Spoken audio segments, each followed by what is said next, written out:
श्रीराम. साधक हो, सध्या आपण श्री ब्रह्मचैतन्य गोंदवलेकर महाराज यांचे थोर शिष्य परमपूज्य श्री ब्रह्मानंद महाराज बेलधडीकर यांच्या चरित्राचा आस्वाद घेत आहोत. तसेच रविवारी श्री महाराजांच्या काही भक्तांचे अनुभव ऐकणार आहोत. परमपूज्य श्री ब्रह्मानंद महाराज बेलधडीकर यांच्या चरित्राचे लेखक गुरुभक्त भास्कर अनंत लिमये सांगतात. अनंत शास्त्री तीर्थयात्रेच्या निमित्ताने पण सद्गुरूच्या शोधाच्या उद्देशाने प्रथम काशीस जावे या हेतूने श्री व्यंकटपुराहून निघाले खरे, पण ते एकदम न जाता गावोगावी थांबत थांबत निघाले. प्रथम ते गदगला आले. तेथे आपले बंधू गुरुभट्ट यांच्याकडे न जाता त्रिकुटेश्वराच्या देवालयात त्यांनी मुक्काम केला. घरची हालहवाल समजावून घेतली. दुसऱ्या दिवशी त्रिकुटेश्वराची पूजा अर्चा करून निघाले ते बेळगावास आले. तेथे एक दिवस राहून तेथून पुण्यास आले. पुणे हे पूर्वीपासून संस्कृत विद्येचे केंद्र होते व अद्यापही आहे. वेद वेदांत पारंगत व सकल शास्त्र निष्णात असे अनेक पंडित तेथे त्यावेळी होते व अद्यापही आहेत. पुण्यपतनात एक वेदशास्त्रोत्तेजक सभा असून त्याची आचार्य पदवी संपादन करण्यासाठी त्यांनी एक प्रबंधही लिहिला. तेथील वेगवेगळ्या पंडितांना भेटून आपल्या सर्व शंकांचे विनयपूर्वक त्यांना प्रश्न विचारून समाधान करून घेतले. अनंत शास्त्रांचे विलक्षण बुद्धिचातुर्य पाहून तेथील पंडितांनी गिरवाण वाघवर्धिनी संस्थेतर्फे त्यांचे एक व्याख्यान आयोजित केले. त्या व्याख्यानास महामहोपाध्याय, निरनिराळ्या शास्त्रांचे आचार्य, प्रमुख पंडित, कॉलेजातील संस्कृत विषयाचे प्राध्यापक, विद्यार्थी व इतरजण बहुसंख्येने उपस्थित होते. हे व्याख्यान अस्खलित संस्कृत भाषेत शास्त्रांनी तब्बल 3 तास दिले. श्रोतृवृंद चित्राप्रमाणे तटस्थ होऊन ऐकत होता. चालकांनी व्याख्यानांती गौरवपूर्ण भाषण करून एक महावस्त्र अर्पण करून अनंत शास्त्रांची संभावना केली. काही पंडितांनी त्यांना पुण्यातील मीमांसा विद्यालय, वेदशास्त्रोत्तेजक सभा, आनंदाश्रम वगैरे संस्था मुद्दाम नेऊन दाखविल्या. आनंदाश्रम संस्थेने शास्त्र्यांना ग्रंथभांडारातील काही अमौलिक ग्रंथ अर्पण केले. आता या ग्रंथाची आपणास काय गरज म्हणून अनंतशास्त्री ते घ्यावयास तयार नव्हते, पण प्रेमाने दिलेल्या ग्रंथांचा तुम्ही जरूर स्वीकार केला पाहिजे असा आग्रह पडल्याने अनंतशास्त्र्यांनी स्वीकार केला. पण परत येतेवेळी संस्कृत विद्यालयात वाचत बसलेल्या विद्यार्थ्यांना बरोबरच्या पंडितांच्या हातून ते देवविले. त्यांचे औदार्य व वैराग्य पाहून सर्व पंडित अत्यंत विस्मित झाले. अनंतशास्त्र्यांनी बिऱ्हाडी परत येऊन भगवान नामस्मरण केले व दुसऱ्या दिवशी सकाळी पुणे सोडण्याचा बेत करून ते झोपले. दुसऱ्या दिवशी सकाळी आन्हिक सारून ते निघण्याच्या तयारीत असताना पुण्यातील पंडित समुदाय त्यांच्या भेटीस आला.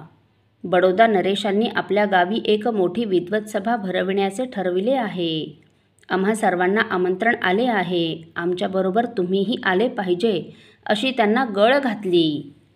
पण अनंतशास्त्र्यांनी निर्भीडपणे मी यात्रेस निघालो असल्याने तुमच्याबरोबर येऊ शकत नाही असे सांगितले.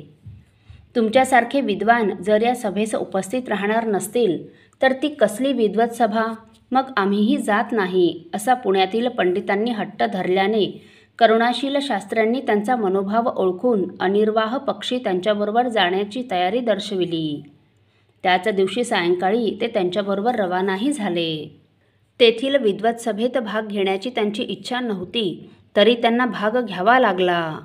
न्याय वेदांत विषयावरील त्यांचे प्रभुत्व व विषयाच्या मांडणीची अप्रतिम प्रतिभाशैली पाहून पंडित सभा थक्क झाली.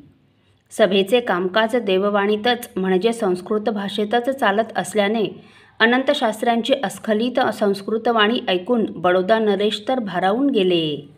त्यांनी त्यांच्या अद्भुत वाक्सरणीची, अगाध पांडित्याची व अनुपम वाक्चातुर्याची मनापासून प्रशंसा केली व एक जरतारी भारी शाल त्यांना अर्पण केली व महासंभावना म्हणून 200 रुपयांची देणगी आदरपूर्वक दिली.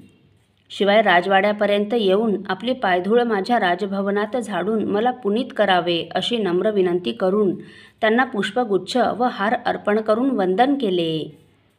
हे सर्व बडोदा नरेशांच्या विद्याप्रेमास साजेसेस त्यांचे वर्तन झाले.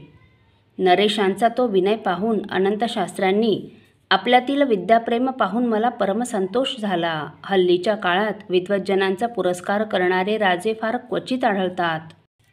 सद्विद्या, सज्जन व सद्धर्म यांचे सदाकाल रक्षण करणाऱ्या तुला महाराजा ही पदवी अनर्थक आहे. दयामय जगदीश तुला चिरायू आरोग्य व ऐश्वर्य देवो असा आशीर्वाद दिला. आता मी तीर्थयात्रेस निघालो असल्याने काही दिवस येथे राहण्याबद्दलच्या तुझ्या विनंतीचा अभेर करावा लागत आहे, पण पुन्हा आल्यावेळी तुझी इच्छा अवश्य पूर्ण करीन असे सांगून नरेशांची समजूत घातली. अनंतशास्त्र्यांनी सर्व पंडितवृंदाला नमस्कार केला. तुम्हास सोडून जाण्याचे खरोखर माझ्या जीवावर येत आहे, पण नाईलाज आहे, मला जाणे भाग आहे. तरी अस्तु प्रेमवृद्धी अशी सविनय प्रार्थना करून प्रयाण केले. पंडितवृंदानेही शिवास्ते पंथानः संतु अशी शुभेच्छा व्यक्त करून प्रेमाने त्यांना निरोप दिला. असो. साधक हो, परमपूज्य श्री ब्रह्मानंद महाराज हे गौतमी काठची पुण्यक्षेत्रे घेत घेत ते प्रसिद्ध नाशिक क्षेत्री आले.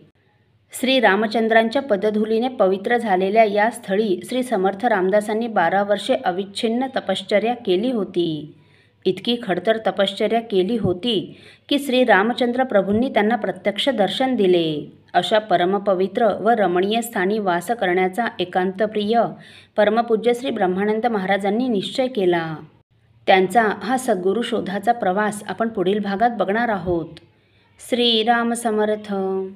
आपल्यातील कोणा श्रींच्या भक्तांना श्रींचे काही अनुभव आले असतील तर कृपया आपण मला ते 9422843253 अथवा सुनील दादांच्या 9892608401 या व्हॉट्सअप नंबरवर कळवावेत अशी नम्र विनंती.